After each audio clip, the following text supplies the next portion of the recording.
Hello everyone, Aquapora eating flatworm. There is a piece on my website on coralpassion.co.uk that details and talks about Aquapora eating flatworm. I've written that article quite a few years ago on coralpassion.co.uk. Like a lot of things, the world keeps changing, knowledge changes, and your experience of how to tackle and deal with certain problems that evolves.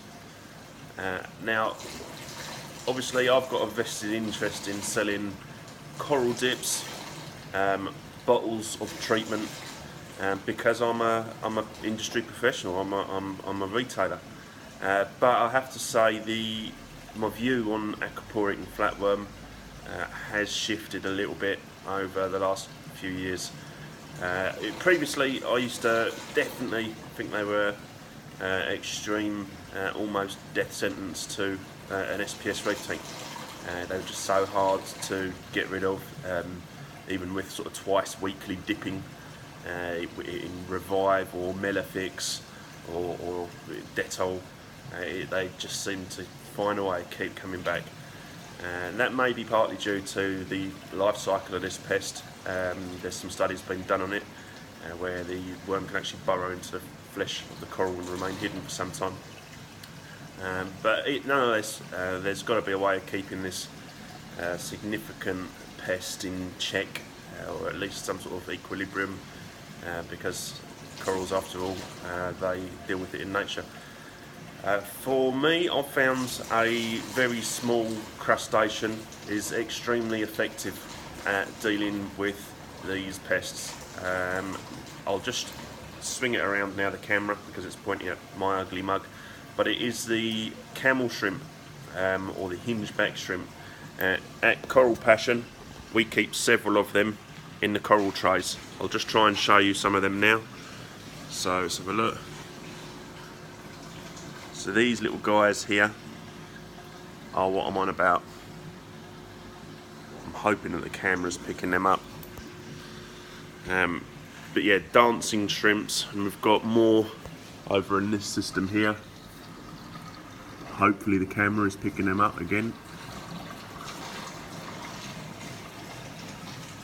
But the dancing shrimps, they definitely predate and remove Aquapora and flatworms. Carried out numerous experiments with them.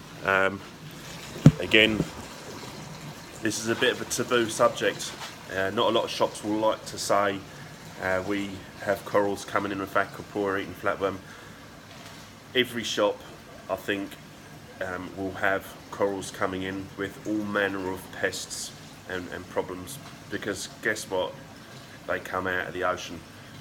So if you've got a shop that you're using that's turning around to you as a customer and saying our corals don't come in with that would be very concerning, because that tells me that either that shop might be telling fibs, or they don't know how to spot these pests or deal with them, or they're reliant upon someone further up the supply chain taking care of these for them. And I think everyone throughout the supply chain should do something to try and eradicate these pests.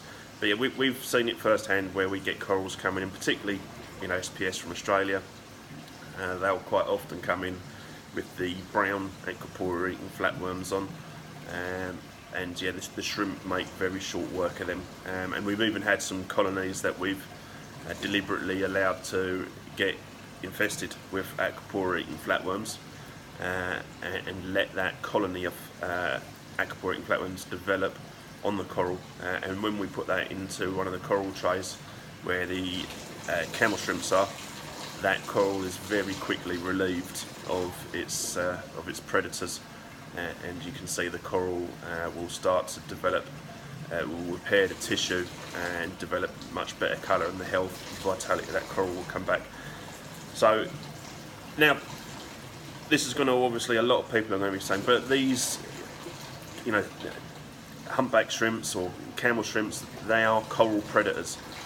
For absolutely years, more than 10 years at least, I've kept them in with the mixed corals. My old tanks, my old 5-foot tank that got Tank of the Month in Reef Central and on Ultimate Reef, that had these camel shrimps in, and I had a variety of corals in there. It wasn't just SPS, there was big fleshy LPSs, zoanthids, you name it.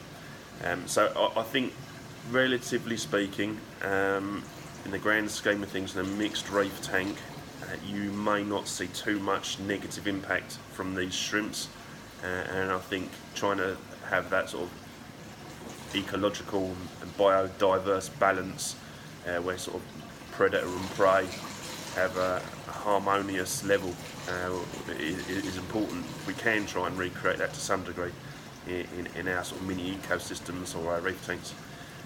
So as always, you can probably take this to an extreme. If you had a nano tank and put 50 shrimps in there, you may see some deleterious effects, but I think as long as we're sensible, and if you went for like 1 shrimp per 100 litres, I can't see any negative impacts coming from that, in my opinion. But do your own research, use this information as part of your arsenal against the battle of poor eating flatworm. And if you've got any queries or questions, feel free to pop into the shop or contact us via our Facebook page, or email me, tony@coralpassion.co.uk. Thanks very much for watching.